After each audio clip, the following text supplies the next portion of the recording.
go ahead. Oh, Go ahead. sorry. No, you go ahead. I'm looking at the engineer's estimate, and this is their engineer, right? Right. So they're saying they're going to put 69 feet of sidewalk in for $3,600. Or 5,800. 6,000. No, that's for the removal of the tree if you add it all the way down. Well, yeah, the total cost would be $5,883. Well, I'm looking at it right here. I'm looking at the variance is to be $3,649 to put in the sidewalk. Right. And the reason I'm questioning this is it's going to cost us more money to move the bus transit pad than to put in 69 feet. So are we short changing ourselves a little bit? Well, I mean, The in lieu payment includes that. what, the removal of the tree? Yeah. Yeah, includes, that's part of the 5,800. Right. Right. I'm just talking about the sidewalk itself, though. If you're talking about laying cement, you're talking about laying 69 feet of cement and all the supporting stuff underneath. Right. And we're only going to get, if we just talk about that, we're only getting 3,600 feet of dollars for that of an in lieu.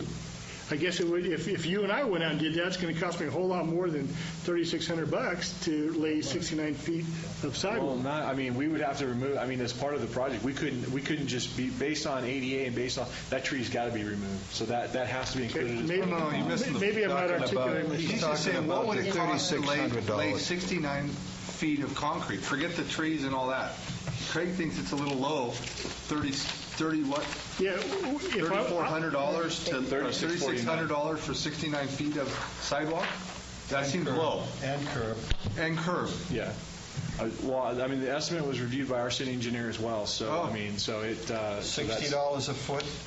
That's what he was saying. That's what it converts to. Yeah. Yeah.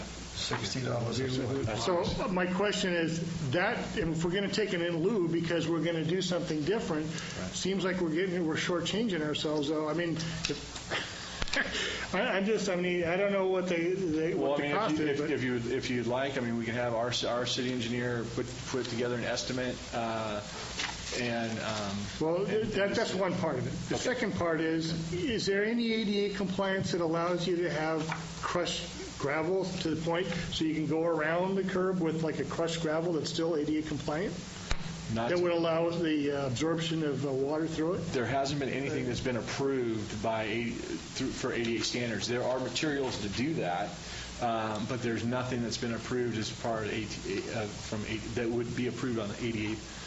What I'm getting at, Council, is if you had 50 feet of sidewalk, 20 feet of crushed, or 15 around the tree. Well, let's say pavers. Yeah, or something that would be ADA compliant. I mean, is that a consideration that we could take a look at? That would allow the water to get down to the drip line of the tree? Yeah, I mean, we could take a look at that. I mean, if that's what the council wants to do on this, yeah, we can definitely. I mean, we were looking at what's the timeline of their project, what the purpose was to save the tree. The issue will be, can we do that and save the tree? Because there will have to be some cutting because of the grade separation, from my understanding from both our engineer and that the grade separation is going to require to dig into that root system as part of that project. So that's kind of Well, I guess I'm looking for the fourth option, plus I think we're shortchanging ourselves in terms of what we're going to get in terms of in lieu fee. That's just my opinion. But I'd like to chime in on the same thing. I think this is a very, very low cost estimate. Well, we can go out and get another cost estimate. I don't recall, but I do. There was an issue at that the foundry set up a machine shop on Perry Street, and they actually put in, something not too different from this, and I doubt whether they walked away with only $3,600 in terms of costs on Perry Street to put curb and gutter. You know that section? Yeah. Well, do they have driveways involved in that as well? Do they have driveways? Yeah, there's a driveway. Okay, there's going to be no driveway with this. This is just pure sidewalk. But they're passing through a driveway entrance. Right. So there would be added expense with it. But I mean, I'll go get another estimate if the council wishes. I don't know if you should get another estimate, but it seems low. Why? If I was an engineer, I'd be able to pencil it out. I mean, I'd be I more refer- comfortable if our engineer did it and then the other guys agreed versus they, it's like the Fox saying, yeah, that's okay, there's no problem with that. Yeah, that's not a problem. I can reverse it. I mean, Just locked in the handheld. I'd like to continue that. I'd like to continue that to get if the council agrees, to get actual quote by the city to do that project, to just give us a comfort factor that that we're getting something that would fully pay for a project that the city would be getting a quote on. I'll make sure you have And we'll continue that if you're in agreement. I'm okay with that. Okay. Hopefully you get it back with us. The council did say maybe review the ordinance to make sure that whatever action you take be consistent with that. And whatever legal issues, just touching on those needs to be done. Okay. Point of order or clarification? Public comment. When this has come up in the past, we've asked applicants for 3 bids Yes. for the sidewalk. Right. The city engineer can compare it to. Right. This has been an issue in this city for many years. I mean, it's very confusing, and it's quite simple.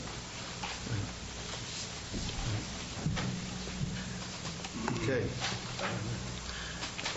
But there's a proposal that we get 3 quotes? Agreement on that? Because we're not doing the work. It's their project. We're looking for in lieu of payment. I know we're looking for in lieu of payment. I Down the understand road, all that. down the road there. You can request the applicant to get 3 bids. I don't Yeah. care. I mean, if the council wants, if you want to get 3 bids, I can. I would say it would be more expeditious if the city got them. We just get a confirmation of their number. Okay. If we get to the point where we're at $10,000 or $12,000, well, then we're going to have to go Right. back to them Oh, yeah, definitely. and say, that's not acceptable based on Okay. our local conditions. Okay. Local. But thanks for it. Item number 8 on our agenda is environmental determination approval. Thank you, Mr. Mayor. I'll take that one. Let's hope you have better success with this one. Yeah, I do too. Actually, it's already been done. We're just that's the nice thing about this one. Wait till you hear my speech on this one. Okay. Yeah. As the council is aware, the city we received transportation enhancement monies for the sidewalk project through the Calaveras County to construct sidewalks along Main Street. As part of that, and the contract with Caltrans served as the lead agency for the environmental determination. The city hired Sycamore Engineering as a part of the project, and Sycamore completed the environmental determination for the project and basically gave it a categorical exclusion for the NEPA and what we call a notice of exemption for CEQA. In some cases, the city approves resolutions to confirm the environmental determination based on the fact that the lead agency for construction of the project is Caltrans, is considered the lead agency for the environmental. So basically, all we're saying is that yes, we concur with your environmental determination, and that we move forward with the project. So that's what this is right here. This resolution is approving or concurring with Caltrans on its environmental determination. So with that, staff is recommending that the council adopt resolution 10-25 approving the 26 approving the environmental determination provided by Sycamore Environmental. Questions for David? None. Public comment? We worn them down. We'll come back. We'll come back up here. I'll make a speech. This is an absolute unbelievable educational process for me. This has now been going on 3.5 years. We're interested in building sidewalk and curb on Highway 49 for the benefit of the public. We're now walking on loose gravel and stones. What we see here is a sidewalk and a curb, and there's a sidewalk and a curb. But believe me, ladies and gentlemen, this is a 3.5-year process, and we're not even close. I'll give you some of the things that were investigated. environmental issues. They're saying that the project will not result in socioeconomic impacts. In other words, there's a sidewalk and there's a sidewalk and you want to connect them. There's no socioeconomic impacts if you connect them. Further, they have had to bring in a biologist. The biologist has made a study to indicate that there is no endangerment of any species, any fishes, etc. And the biologist made his field review on April 30th. We have this bureaucracy and a methodology which is incredible. Further, no natural habitats are going to be affected by this sidewalk being put in. Cultural resources. There are no historic buildings or commemorative areas that are going to be impacted. Hazardous waste. That took a year and a half to define what happens when they dig a shovel and someone said, gee, that looks a little suspicious. We have a 9-page document that talks about what do you do with a shovel of hazardous waste. But unfortunately, in that document, nowhere does it call out a random sampling of the dirt that you're going to pull out of the ground.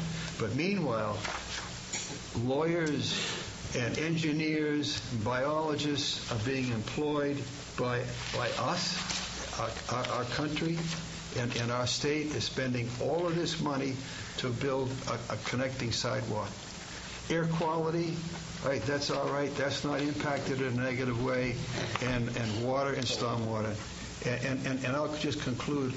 It breaks my heart to see our government with these kinds of regulations in place.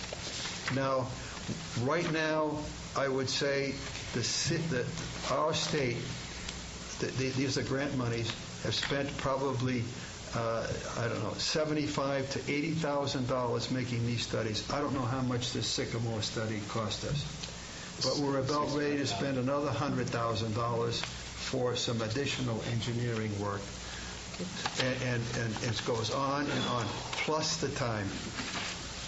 I just want you to hear that stuff. I'd like to have a motion that we adopt Resolution 10-25. I move that we adopt Resolution 10. I just like the change of your tone, Jack. That was all I was laughing at. You've never heard of a gutterfish? Could we adopt Fishes. Could we adopt 10-26 instead? I already did that. We did public comment? Yeah. Oh. Public comment. 10-25, it says here. It says 26 here.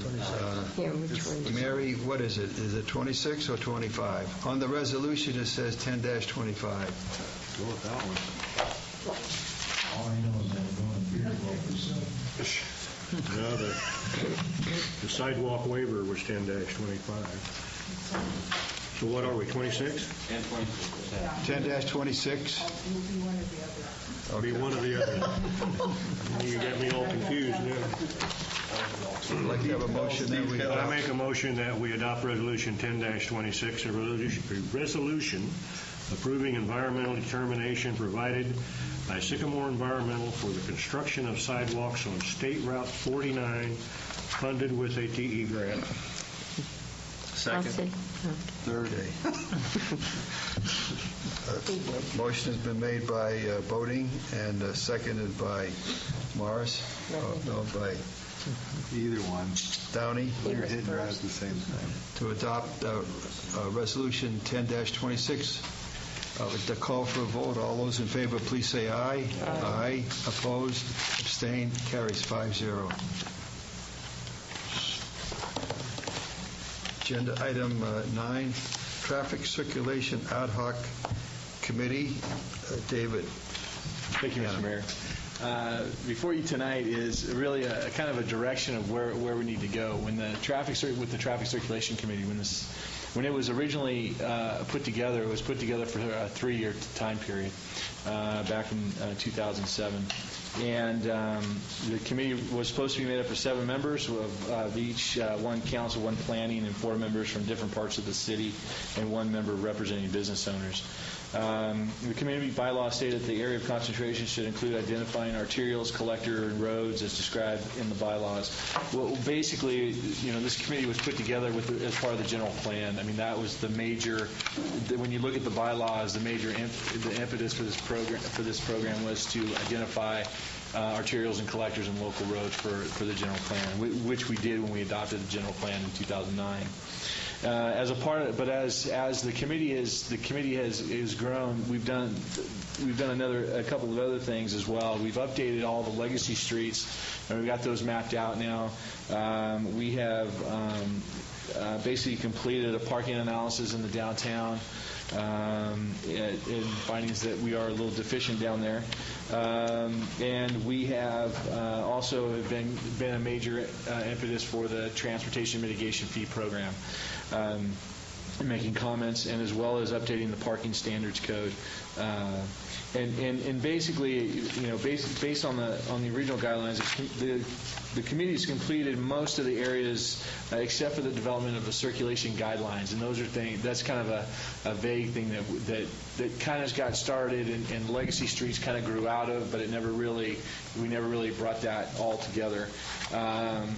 But it has been a valuable asset in developing the traffic mitigation impact fee. And so the committee which started out with 7, is now 5, and actually I think we're back up to 6 members now. And I think we're back up to 6, 5 or 6. Yeah. But we're looking to, if the council wants to continue this committee, to bring it down to 5, because it's a workable number. Quorums were a lot hard to get with that 4, trying to get that 4th person there. But staff is recommending that the council extend the Citizens Advisory Committee for Traffic Circulations for additional 3 years, and allow the committee to have only 5 members, and with the main goal of developing the circulation guidelines, as well as other activities that the council so desires the committee to take a look at. Questions for David? That's all I have. I didn't have any questions, but I have a comment. I was the one that asked to have that advisory committee put together because the council and administrator at the time didn't want to listen to the public about what we should do as a city with our roads. And it evolved on to different things, but the main impetus of that was because this council, or the council at the time, and the city administrator didn't want to listen to anybody else. So that was why that started, and it evolved to what it is. I'm fine with the number. I think 5 is fine, and I'd even go with you meet maybe on a quarterly basis versus a monthly basis.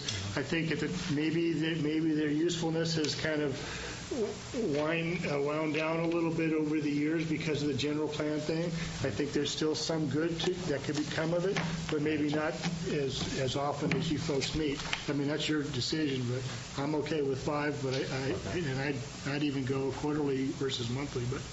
But that's how it started, is because this council didn't listen to the public. Okay. Public comment? John Broder, Chairman.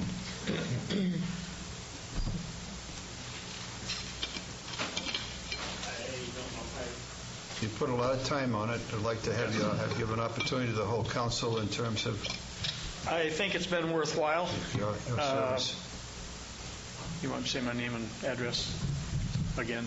John Broder, 1860 Finley Lane. John Broder, Chairman of the Circulation Committee. That's all you need to say.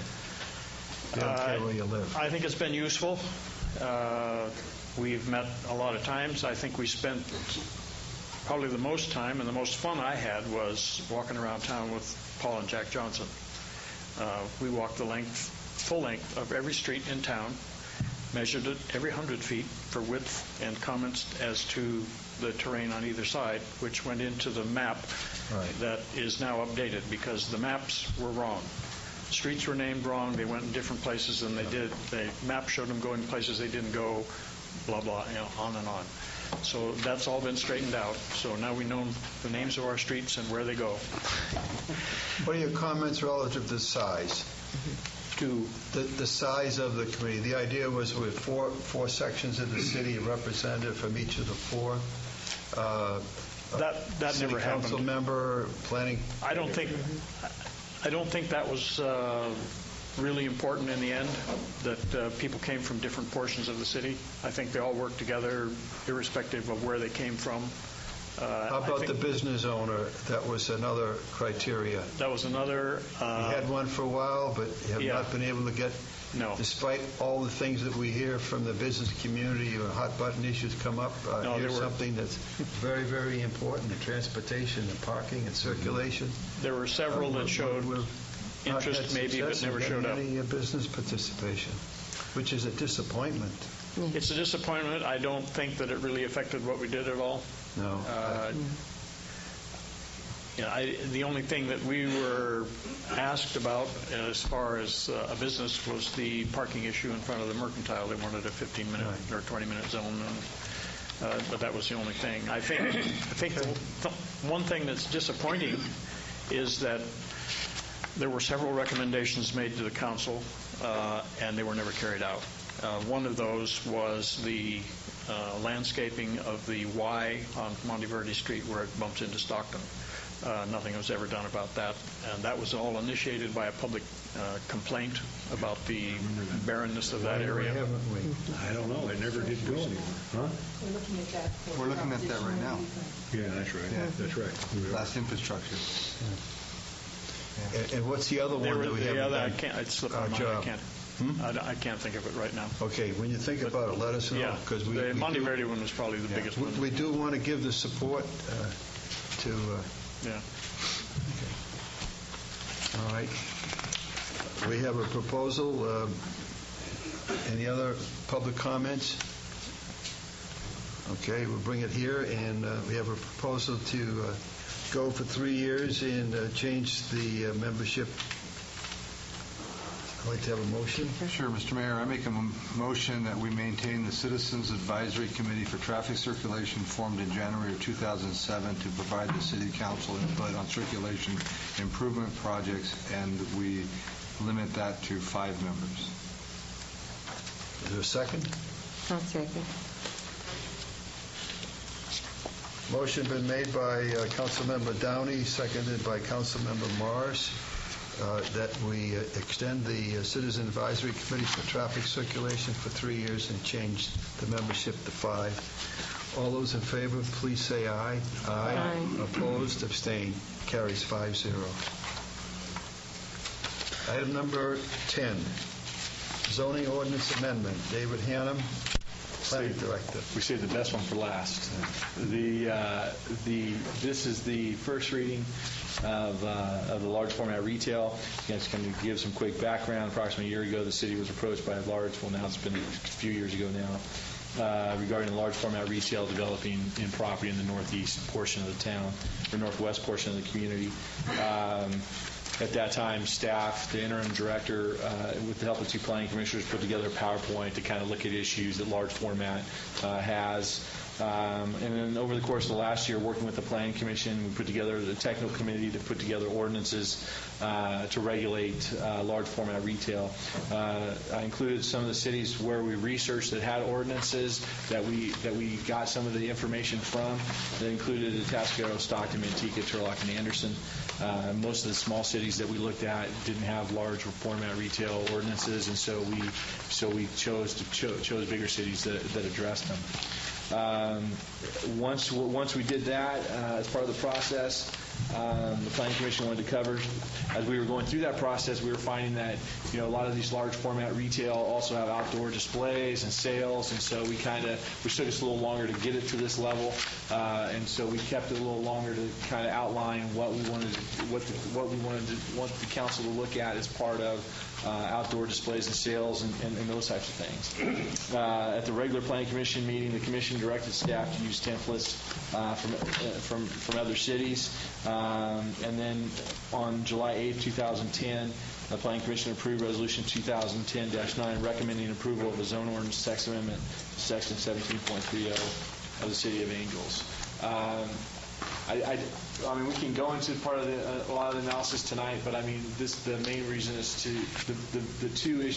I'll just put the 3 main issues. Whereas one, the size of the facility, how big, where, outdoor storage and displays and sales, and then also permanent outdoor displays or storage or those types of things. Those were the big issues as part of this. The ordinance, you have a copy of the ordinance in your packet, and staff is recommending that the City Council waive the first reading and introduce ordinance 448 section 17.30 suburban commercial and set the public hearing. When will the public hearing be, Dave? October 19th. October? And Dave, just for comparative purposes, the 80,000 square feet is equivalent to what do we have? What is Save Mart? Save Mart now? Save Mart's about 40,000, roughly, right about. And Middleton's is smaller, obviously. Yeah, Calaveras Lumber. Calaveras Lumber. Scrubs is 50,000 and Save Mart's 40,000. No, Save Mart's not that big. Longs isn't that big. The center, that part of the center is 40,000 square feet. So what you're recommending in this particular proposal for the ordinance is that it be set at 80,000 feet or 2 times the size of Save Mart. Right. And what is that entire, I'm just trying to put in perspective. No, that's okay. The entire complex that includes Save Mart, how large is that? Do we know? The Save Mart shopping center is actually relatively small in terms of acres. It sits on about 3 acres, 3.5 acres. But what is that square footage in comparison to the 80,000 square feet? Total, Total, if you can find The whole strip mall. Oh, the whole strip mall? I would say including Burger King, Taco Bell. And No, connected. Oh, the connected portion? From where the old laundromat used to be to the end of Save Mart. I would say you're in the neighborhood of about, probably about 60,000, 55, 60,000. I don't think you should estimate it. No, because the back of those buildings go in and out like a chicken. Well, I guess my point is, Pull a number out of the air. what I'm trying to get at is that we're potentially agreeing that it could be that length. I don't care how deep, but possibly that length. From the end of Save Mart to the end of where the laundromat is, forgetting about how far back it goes, but there's a potential for the footprint to be that big. Potentially. But it has to sit on a minimum of 5 acres. So that's bigger. It's a bigger land mass than what's sitting on that Save Mart shopping center right now. I'm just talking about within the walls, though. Right. Okay. Any other questions for David from the council? How about public comment? This is meant to be a waiving of the reading and setting a public hearing for October 19th. But if there's any clarification, questions, statements, Planning Commission members, et cetera? Planning Commission Chair Gary Corletto. The Planning Commission aired at the meeting they had, all of us did, including myself. There was an issue with storage. Storage was never an issue. That 20% that came out, that was an error. The 20% is for outside sales. The storage could be 0 or whatever the Planning Commission comes up with whatever the applicant wishes to have. There's no numbers on that at all. That 20% was for outside sales.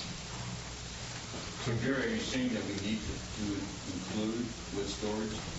Because there's nothing there, we need to include? No, storage. There could be 0 storage. Why do you have to have storage? That will come in with the applicant. The applicant may sit there and say, I want X amount of storage. The applicant may say, I want no storage. So that when that comes to the Planning Commission, then that'll be reviewed and looked at. So you're not going to put a limit on storage in this ordinance? Correct. And in most cases, It gives parameters of storage. It says how high it can be, how wide it can be, where it's located, but it does not give any size to it. But you are also in agreement when we want to aesthetically try to compare what it's going to be, that we should be very accurate when we're comparing it to, say, the existing shopping center, where this gives an accurate. Yeah, most people have no concept of square footage. Right. Unless you're involved in it every day, most folks have no concept whatsoever. If there's an error, where in the ordinance we have before us, is the error corrected? No, the error it was an error in discussion at the Planning Commission. There's no error in the Correct. ordinance before us. No error. And why I say where we erred was the planning commission and staff did not correct when those comments came up. Okay. And Red herring. Like Steve, I don't like red herring. I mean, in most cases in retail, everything is stored inside at most places. I mean, except for maybe some pallets or stuff, but Okay. most of the merchandise is all stored on the inside. Any other public comments? You have very, very complete documentation here with the zoning, and we had a 4-0 vote by the Planning Commission. Mr. Mayor, I'd just like to get, when we come back here, because I'm not necessarily enamored by the size if it's going to be that big. I mean, I made that comment at the Planning Commission. Right. I mean, I appreciate the fact that we're putting together an insurance policy to a point, but I would like to be able to mentally say that if I looked at something, if it's going to be the expanse of that shopping center, that potentially is the footprint. Because I'd like to see that in my mind, when we because bring it back, that's pretty big. I'll put together a PowerPoint showing our existing shopping centers and what they look like, comparable what that big shop would look like. One thing that might help in that would be, for example, in Sonora, they're opening up a Kohl's in the former Gottschalk's, and next to Walmart is Mervyn's. Mervyn's is 62,000. I was just going to make the comment. Yeah. It's 63,000. I thought it was 67. There's two different square footage, nobody knows. Right. You read the top sign, it's one amount. You read the bottom sign, it's a different amount. Right. But anyway, that's the order of magnitude of 60,000 square feet, Right. the Mervyn's. I don't know what Gottschalk's is. But It's a little small. yeah, I would say it's- Gottschalk's is smaller in terms of getting an idea of sense of size. And there's a Kohl's going into a facility, let's say it's 60,000 square feet. So your comment, 80,000 seems pretty accommodating. Seems large to Large, me okay. personally. Not accommodating. And I'll make sure that I pass And on Mervyn's comparisons of that. is, let's say, 60 plus, between 60 and 70,000. It's less than 80. 13 city lots is 80,000 square feet. Depends what city Okay.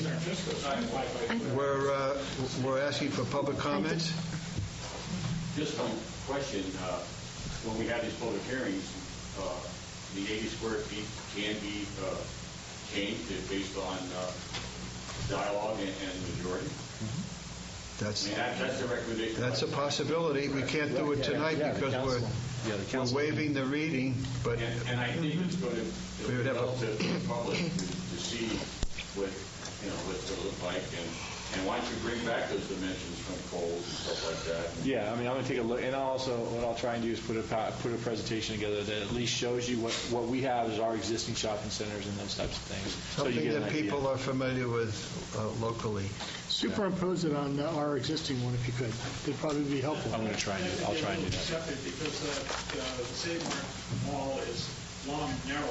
Yeah. People don't build buildings like that. If you only enclose the most space for the least amount of material, you make it work. It's very inefficient now what was done there. It's done there because that's called strip malls, which are not residential. But what I'll do is I can superimpose the building on what the property is. Okay, we have completed that. Do we have anything else? I just Yeah. had a question. Here's a question from a council member. Dave, Yes, ma'am. two side-by-side large format Right, stores. They have to have 10 feet. between them, yes. And Should that be in the ordinance? it is No, I don't see it. separation of buildings. If you look It's at up here. 1730-080. You have everything else but that.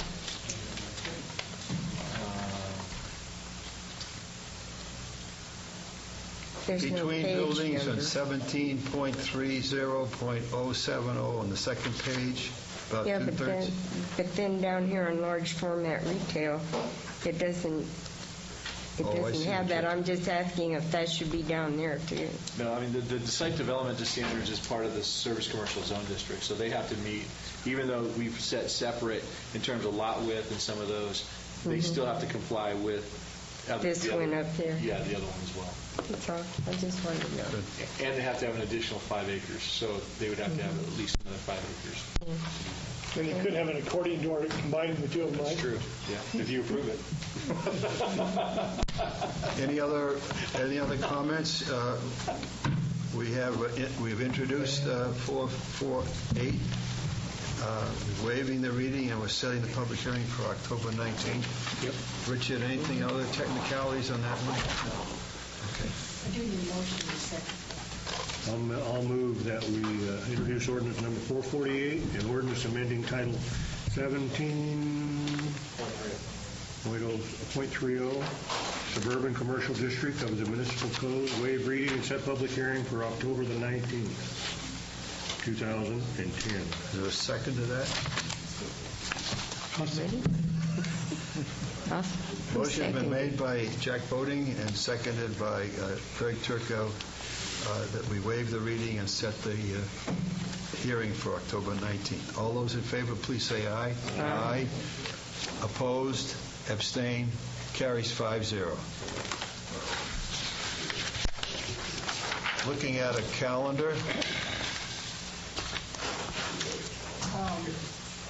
The 9th is at 5 o'clock is traffic circulation. 6 p.m. is the planning commission. Both meetings are here at the firehouse. So we don't have that tomorrow, by the way? What's on No, there? although it says that on your calendar, you cross out meeting on the 8th. It's also on the 22nd. We're keeping track of these little things here, you know that? Well, you got to notice. Over a word. Is that on the record? All right. That's on the record, right? Michael's I'll here. call her back. Call her back. We got one of the reporters, but call the... On the 11th is the open ceremony for the Red Heart Aquatic Center. It's going to be at 6 o'clock p.m. and it is RSVP, so if you want to go, let me know and I will RSVP. No, Rick's got tickets. Did we get invited? Yeah. I got one today. Yes. In the mail. You got your own season tickets. Yeah. Yeah, you're special. Don't let everybody know that. You're special. On the 13th is 5:30 is AFA at camp. On the 16th is the Museum Commission at the Firehouse at 8:30 a.m. The next Friday, the 17th, is 8:30 infrastructure facilities right here. LAFCO is on, I think Taste of Calaveras is on the 18th. Yep. Okay. And on the 20th is LAFCO at 6 p.m. And then we have city forget council this again back here, same time, same batch. Anything else? I thought the 22nd we could do the webinar thing. Didn't you say that seriously? Later. This one you don't have to go to. Meeting adjourned. Yes, 8:45. Good job, Jack.